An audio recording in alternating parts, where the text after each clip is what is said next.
Hello guys, Radhe Radhe. स्वागत है आपका आपके अपने चैनल डीपी क्लासेस में, जहां हम अध्ययन करते हैं Uttar Pradesh TGT, PGT, GIC, KVS, NVS, D triple SB, LT grade आदि आगामी परीक्षाओं के लिए। जैसा कि आपको पता है, हम यहाँ पर अध्ययन करते हैं दृष्टि पब्लिकेशन की पुस्तक को। हम लोगों ने पाठ्यक्रम के अनुसार टीजीटी, पीजीटी, एलटी ग्रेड को ध्यान में रखते हुए पाठ्यक्रम के अनुसार पढ़ना शुरू किया था। हमारा जो आज का टॉपिक रहने वाला है वो भक्ति काल है। भक्ति काल में हम सगुण धारा राम भक्ति शाखा को पढ़ रहे हैं। पिछले वीडियो में हम लोगों ने सगुण धारा में रामानंद के बारे में और उनकी जो है शिष्य परंपरा के बारे में पढ़ा। आज के जो हमारे प्रमुख कवि हैं वो हैं गोस्वामी तुलसीदास जी, जिनके बारे में हम अध्ययन करने वाले हैं या पढ़ने वाले हैं। तो आइए देरी न करते हुए अपने टॉपिक पर आ जाते हैं। तो आज के हमारे जो कवि रहने वाले हैं वो हैं गोस्वामी तुलसीदास जी। इनका जन्म स्थान अगर हम देखेंगे तो इनके जन्म स्थान के संबंध में विद्वानों के अपने अपने मतभेद हैं। तो विद्वानों में मतभेद है क्या है, क्योंकि कुछ विद्वान इनका जन्म सोरो में मानते हैं, जो कि एटा जिला में है, और कुछ विद्वान इनका जन्म बांदा में मानते हैं, जो कि बांदा में राजापुर ग्राम में इनका जन्म मानते हैं। तो कुछ लोगों ने सोरो में माना और कुछ लोगों ने राजापुर में माना है।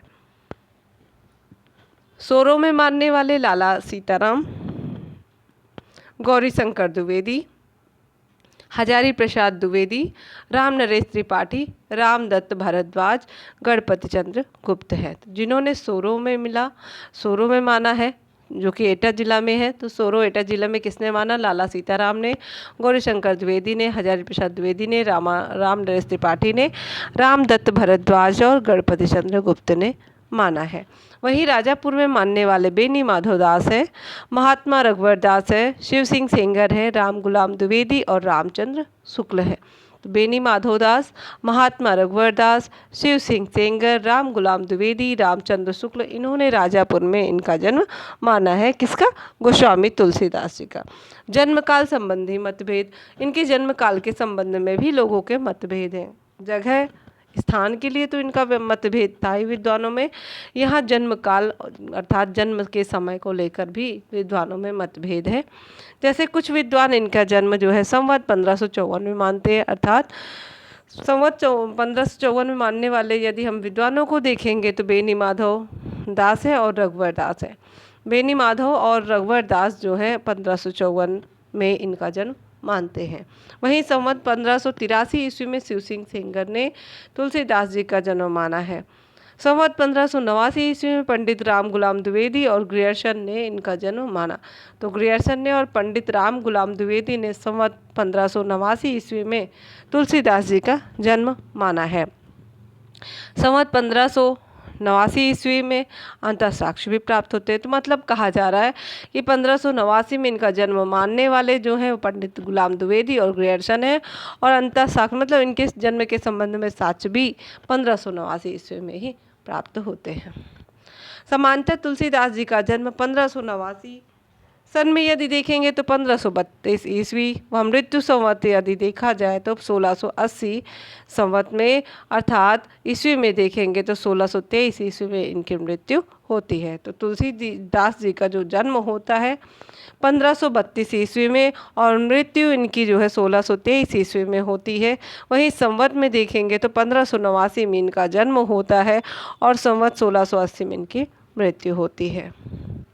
तुलसी की मृत्यु के संबंध में यह दोहा प्रसिद्ध है। इनके मृत्यु के संबंध में एक दोहा प्रसिद्ध है। संवत 1680 असी गंग के तीर, श्रावण शुक्ला सप्तमी तुलसी तजो शरीर। कहा जा रहा है संवत 1680 असी गंग के तीर, श्रावण शुक्ला सप्तमी तुलसी तजो शरीर। शुक्ल जी ने टोडर के वंशजों के प्रमाण के आधार पर इस दोहे की दूसरी पंक्ति को इस प्रकार सही माना है। शुक्ल जी के बारे में कहा जा रहा है कि शुक्ल जी ने टोडर के वंशज के प्रमाण के आधार पर, टोडर के वंशजों के प्रमाण के आधार पर जो है इस दोहे की दूसरी पंक्ति को इस प्रकार सही माना है। तो टोडर के वंशजों का जो प्रमाण है, उनके द्वारा जो प्रमाण रखा गया, उसके आधार पर इन्होंने इस जो है दोहे की दूसरी पंक्ति को कैसे माना है।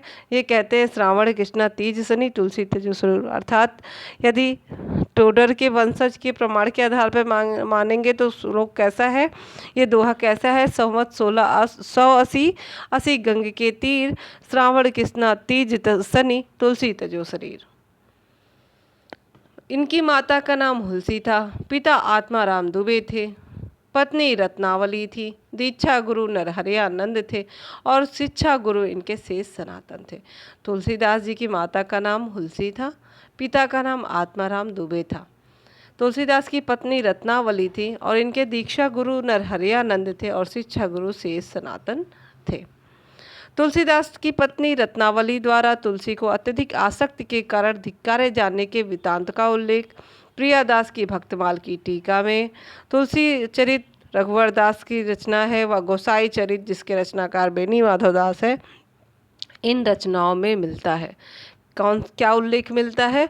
तुलसी की पत्नी रत्नावली के द्वारा तुलसी को अधिक आसक्ति के कारण धिक्कारे जाने का वृतांत मिलता है, वृतांत का उल्लेख मिलता है प्रियादास की भक्तमाल की टीका में, रघुवर दास की तुलसी चरित में, बेनी माधव दास कृत गोसाई चरित्र में। रहीम, महाराज मानसिंह, नाभाजी, टोडर व मधुसूदन सरस्वती आदि तुलसीदास के मित्र स्नेही कहे जाते हैं। तो इनके बहुत ही प्रिय मित्रों में रहीम दास थे, महाराज मानसिंह थे, नाभाजी थे, टोडरमल जो थे टोडर वो थे और मधुसूदन सरस्वती थे तुलसीदास के स्नेही मित्र। रहीम की इनसे समय समय पर दोहे में लिखा पढ़ी हुआ करती थी। तो रहीम इनके बहुत अच्छे मित्र तो थे ही, साथ में ही क्या होता था, कभी कभी इनके साथ में बैठकर वो जो है या ये एक दूसरे के साथ में बैठकर दोहों की लिखा पढ़ी किया करते थे। शुक्ल जी ने तुलसीदास को रामानंद की वैरागी परंपरा में नहीं माना है। शुक्ल जी हैं, इन्होंने तुलसीदास को रामानंद की वैरागी परंपरा में नहीं मानते। वे कहते ये स्मार्त वैष्णव हैं। तुलसीदास को वो स्मार्त वैष्णव कहते हैं। स्मार्त वैष्णव कौन होते हैं? जो आस्तिक और पंचदेव उपासक होते हैं, उन्हें स्मार्त कहते हैं। तुलसी पर विशिष्ट अद्वैत व श्री संप्रदाय जो कि रामानुजाचार्य का है उसका प्रभाव है। तो तुलसी पर कहते हैं कि तुलसी पर विशिष्ट अद्वैतवाद और श्री संप्रदाय का प्रभाव है।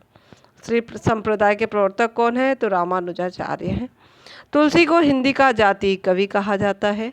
तुलसी की रचनाएं यदि देखेंगे तो तुलसी की कुल 12 प्रमाणित ग्रंथ है, जिनमें से 5 बड़े ग्रंथ हैं और 7 छोटे ग्रंथ हैं। तो 12 प्रमाणित ग्रंथ हैं इनके तुलसीदास जी के, 5 बड़े हैं, 7 छोटे हैं। रचनाओं का क्रम व तथ्य डॉक्टर उदय भानु सिंह कृत तुलसी काव्य मीमांसा के अनुसार है। जो रचनाओं का क्रम मिलता है वो डॉक्टर उदय भानु सिंह कृत तुलसी काव्य मीमांसा के अनुसार हम देखेंगे। अब देखिए इनकी रचनाओं का क्रम कैसे है। पहले इनकी रचनाओं में हम जो देखेंगे, पहले रचना का काल देखेंगे, उनकी भाषा क्या है, उनमें प्रयुक्त छंद क्या है, तुलसीदास का जो काव्य है वो कैसा काव्य रूप है और उसके संबंधित बिंदु क्या है, हम इनके बारे में जानते हैं। सर्वप्रथम इनका जो ग्रंथ है वो है वैराग्य संदीपनी, जिसका समय है संवत 1626 से 1627। वैराग्य संदीपिनी की यदि भाषा देखेंगे तो भाषा इसकी ब्रज है।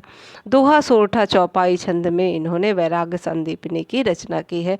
दोहा चौपाई छंद में, दोहा सोरठा और चौपाई छंद में वैराग्य संदीपिनी की रचना हुई है। और इन चौपाइयों की या इन छंदों की संख्या कितनी है? तो 62 है। मुक्तक शैली में इन्होंने वैराग्य संदीपिनी की रचना की है।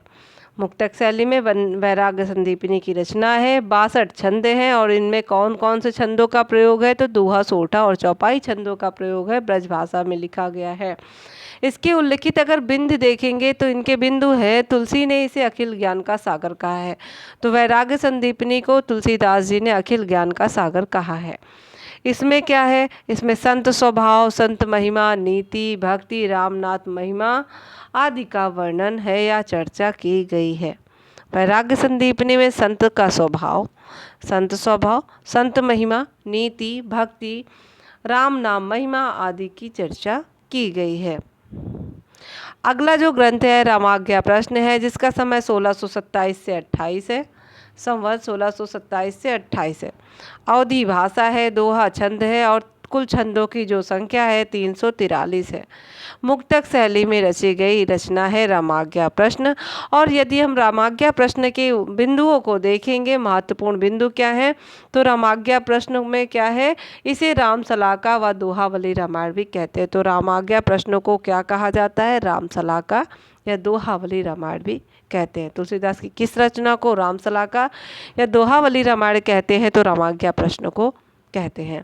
इसमें शुभ अशुभ का विचार किया गया है तथा ज्योतिष ग्रंथ माना जाता है, तथा इसे क्या माना जाता है, ज्योतिष ग्रंथ माना जाता है रामाज्ञा प्रश्न को। 7वें सर्ग के सप्तक में जो है सगुन विचारने का ढंग भी दिया गया है। वाल्मीकि रामायण से प्रभावित इस रचना में 7 सर्गों में राम कथा कही गई है और प्रत्येक सर्ग में 7 कोष्टक व प्रत्येक कोष्टक में 7 दोहे दिए गए हैं। रामाज्ञा प्रश्न जो ग्रंथ है, इसे राम सलाका या दोहावली रामायण कहते हैं। इसमें शुभ अशुभ का विचार किया गया है, इसे ज्योतिष ग्रंथ कहा जाता है। 7वें सर्ग के सप्तक में सगुन विचारने का ढंग भी दिया गया है। रामाज्ञा प्रश्न में वाल्मीकि रामायण से प्रभावित जो ग्रंथ को है, वाल्मीकि रामायण से प्रभावित होकर इस ग्रंथ की इन्होंने रचना की है। 7 सर्गों में लिखी गई ये रचना है। ठीक है, राम कथा है। प्रत्येक सर्ग में 7 कोष्टक व प्रत्येक कोष्टक में 7 दोहे इन्होंने लिखे हैं। किसने, तुलसीदास जी ने। अब रामलला नहचू है। रामलला नहचू का समय 1628 से 1629 है। रामलला नहचू का समय हमने देखा संवत 1628 से 29 है। ठेठ अवधी भाषा है, सोहर छंद है और छंदों की संख्या 20 है। प्रबंध काव्य है। प्रबंध काव्य के रूप में रामलला नहचू की रचना की गई है। तो रामलला नहचू जो है प्रबंध काव्य है, ठेठ अवधि में रची गई रचना है। सोहर इसमें है, सोहर छंद का प्रयोग है और छंदों की संख्या 20 है। यदि इसमें देखेंगे उल्लिखित बिंदु क्या है, तो इसमें राम विवाह व यज्ञोपवीत संस्कार के समय नहचू का वर्णन किया गया है। तुलसी का श्रृंगारी व रसिक पक्ष भी प्रकट हुआ है। तो इसमें राम विवाह व यज्ञोपवीत संस्कार के समय नहचू का वर्णन किया गया है रामलला नहचू ग्रंथ में। तुलसी का श्रृंगारी व रसिक पक्ष भी इसमें प्रकट हुआ है। अगला ग्रंथ जानकी मंगल है। अवधी भाषा में रची गई रचना है जानकी मंगल। जानकी मंगल का यदि समय देखेंगे तो 1629 से 1630 है। सोहर छंद है। जानकी मंगल में भी सोहर छंद है। 216 छंदों का प्रयोग इसमें किया है इन्होंने। प्रबंध काव्य के रूप में जानकी मंगल ग्रंथ की रचना की गई है। जानकी मंगल से संबंधित बिंदु देखेंगे तो इसमें राम सीता के विवाह का वर्णन है। इसका आधार वाल्मीकि रामायण है। तो जानकी मंगल में राम सीता के विवाह का वर्णन है, इसका आधार वाल्मीकि रामायण है। अवधी भाषा है, सोहर छंद है। 216 छंदों में इसकी रचना हुई है। प्रबंध काव्य के रूप में इन्होंने जानकी मंगल की रचना की है। यदि जानकी मंगल का समय देखेंगे तो 1629 से 1630 इसका समय है। अगली जो रचना है वो है रामचरितमानस। रामचरितमानस का समय देखेंगे तो संवत 1631 है। रामचरितमानस का समय संवत 1631 है। अवधी भाषा है, दोहा चौपाई छंद है। संवत जो है 1631 में रचना की गई अवधी भाषा है, दोहा चौपाई छंद है और छंदों की अगर संख्या देखेंगे तो 1074 इसमें जो है कड़वक है। प्रबंध काव्य है। रामचरितमानस 7 कांडों में राम कथा का वर्णन है। इस ग्रंथ में 7 कांडों में राम कथा का वर्णन किया गया है रामचरितमानस में। अब देखेंगे पार्वती मंगल, जिसका समय संवत 1643 ईस्वी है। अवधी भाषा है पार्वती मंगल की और मंगल और हरिगीत का छंदों का प्रयोग किया गया है पार्वती मंगल में। मंगल और हरिगीत का छंदों का प्रयोग है। 164 छंद इसमें है। प्रबंध काव्य के रूप में है। इसमें शिव पार्वती का विवाह का वर्णन है पार्वती मंगल में। इसका आधार कुमार संभव जो कि कालिदास की रचना है वो है। तो कुमार संभव जो कि कालिदास की रचना है उसके आधार पर इन्होंने पार्वती मंगल की रचना की है। कृष्ण गीतावली ब्रजभाषा में रचा इन्होंने। कृष्ण गीतावली का जो समय है 1643 से 1660 है। संवत 1643 से 1660 इसका समय है। ब्रज भाषा है। पद इसमें 61 है। कृष्ण गीतावली में 61 पद के रूप में पदों में इसकी रचना की गई है कृष्ण गीतावली की। और गीत काव्य मुक्तक है। कृष्ण गीतावली में भगवान का लोक रंजक रूप दिखाया गया है।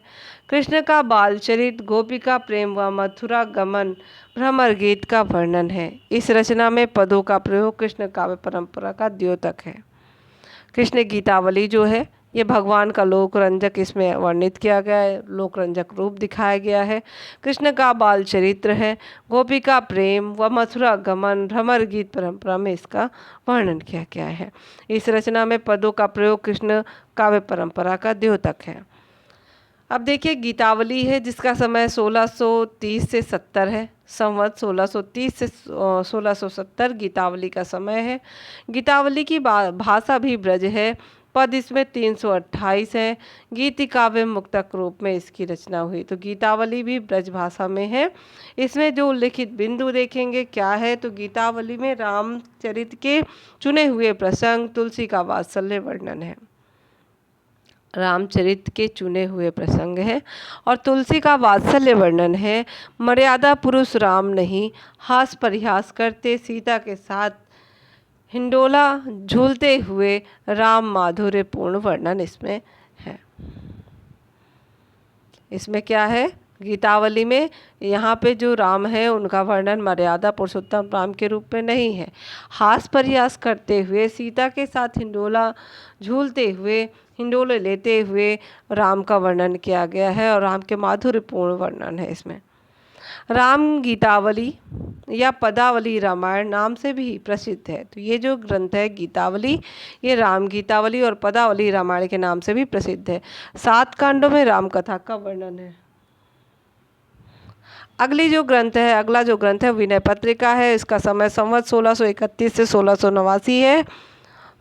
संवत 1631 से 1679 है। ब्रजभाषा है। विनय पत्रिका का समय संवत 1631 से 1679 है।